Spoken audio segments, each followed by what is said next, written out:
sahabat sanitarian, perkenalkan nama saya Hawa Faradila Rahmadani. Saya merupakan mahasiswa tingkat 1 Prodi D3 Sanitasi Poltekkes Kemenkes Semarang. Di sini saya akan memberikan sosialisasi mengenai bagaimana sih pandangan ekologi mengenai pandemi COVID-19. Virus COVID-19 merupakan salah satu dari sekian banyaknya akibat yang timbul karena ulah manusia itu sendiri. Menurut Dr. Devi N. Choyson dalam seminar SITH Public Lecture Seri 9 mengatakan, pandemi yang memengaruhi seluruh aspek kehidupan manusia ini terjadi karena perubahan kondisi lingkungan, perilaku manusia, dan juga perubahan patogen.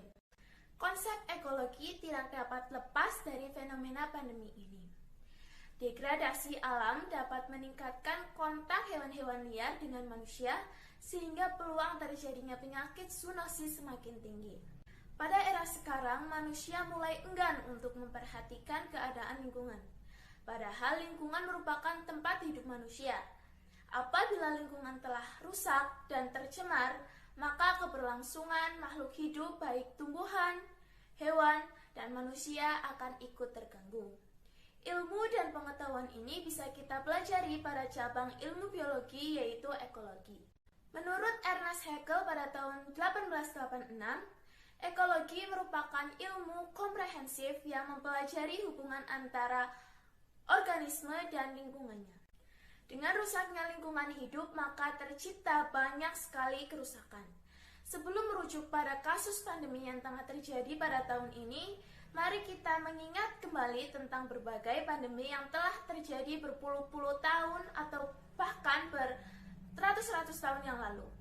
Pandemi tersebut diantaranya merupakan pandemi virus H1N1 yang terjadi pada tahun 2009, penyakit pes atau sampar yang terjadi pertama kali pada tahun 514 dan mengalami beberapa kali kasus pada bulan atau tahun berikutnya.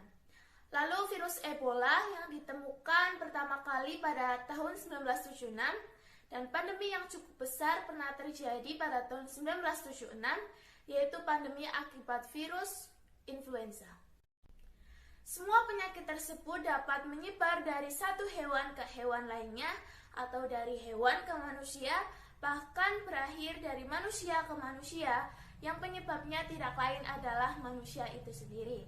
Salah satunya adalah gaya hidup yang dilakukan masyarakat pada era tersebut yang kurang memperhatikan kebersihan lingkungan, sehingga dengan cepat virus tersebut menyebar dan pada akhirnya menimbulkan kasus kematian yang sangat tinggi. Sebagai contoh yaitu kasus pandemi akibat virus Ebola dengan vektor berupa tikus, yaitu salah satu hewan yang hidup pada tempat atau lingkungan yang kotor. Pandemi yang terjadi pada era sekarang ini seharusnya tidak akan terjadi apabila masyarakat selalu memperhatikan kebersihan lingkungan. Pada pandemi sebelumnya, kasus kematian yang terjadi bukan hanya dari faktor lingkungan saja, melainkan kurangnya pengetahuan dari para ilmuwan dan orang yang ahli di bidangnya pada saat itu. Sedangkan pada era sekarang ini, pengetahuan semakin pesat. Begitu juga dengan teknologi yang terus mengalami kemajuan. Maka bisa dikatakan jika pandemi sekarang ini terjadi karena perilaku manusia yang kian menghiraukan kebersihan lingkungan yang pada akhirnya membuat virus yang dulunya sudah dapat ditangani justru bisa resisten dan kembali menyerang manusia melalui varian-varian virus yang baru.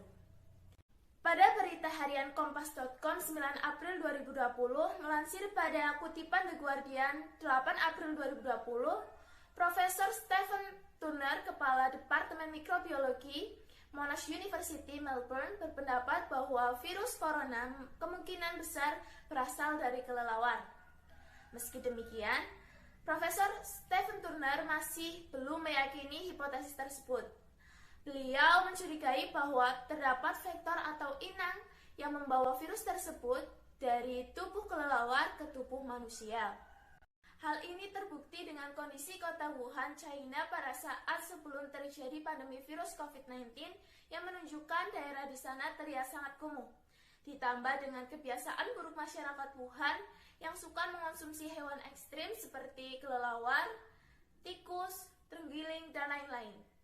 Salah satu hewan yang dicurigai sebagai vektor atau inang virus tersebut adalah terenggiling. Namun lagi-lagi pendapat tersebut dibantah dan pada akhirnya melahirkan dugaan terbesar bahwa virus tersebut muncul karena bocornya laboratorium penelitian di Wuhan, China. Pernyataan tersebut semakin menyudutkan perilaku manusia yang kurang memperhatikan lingkungan. Sahabat sanitarian sekalian, pandemi ini tidak akan terjadi jika dari awal muncul varian virus COVID-19 ini manusia sigap dan disiplin pada anjuran kebersihan diri dan lingkungan yang diperintahkan oleh para ahli. Namun dengan rendahnya tingkat kesadaran manusia akan kebersihan lingkungan yang sejatinya merupakan media penularan berbagai penyakit akhirnya mengakibatkan pandemi ini terus berlanjut hingga hari ini. Sahabat sanitarian, pandemi yang terjadi baik pada tahun-tahun sebelumnya dan yang terjadi pada tahun ini merupakan contoh dari aktivitas timbal balik antara makhluk hidup dengan lingkungannya. Pandemi tersebut tidak akan terjadi jika manusia giat melakukan pola hidup yang sehat dan juga menjaga lingkungan agar tetap pada kondisi semestinya. Untuk itu, mari kita jaga lingkungan kita karena dengan menjaga lingkungan maka sama saja dengan kita berkontribusi untuk menciptakan lingkungan yang aman, sehat, dan nyaman di masa depan. Sekian, salam sanitarian.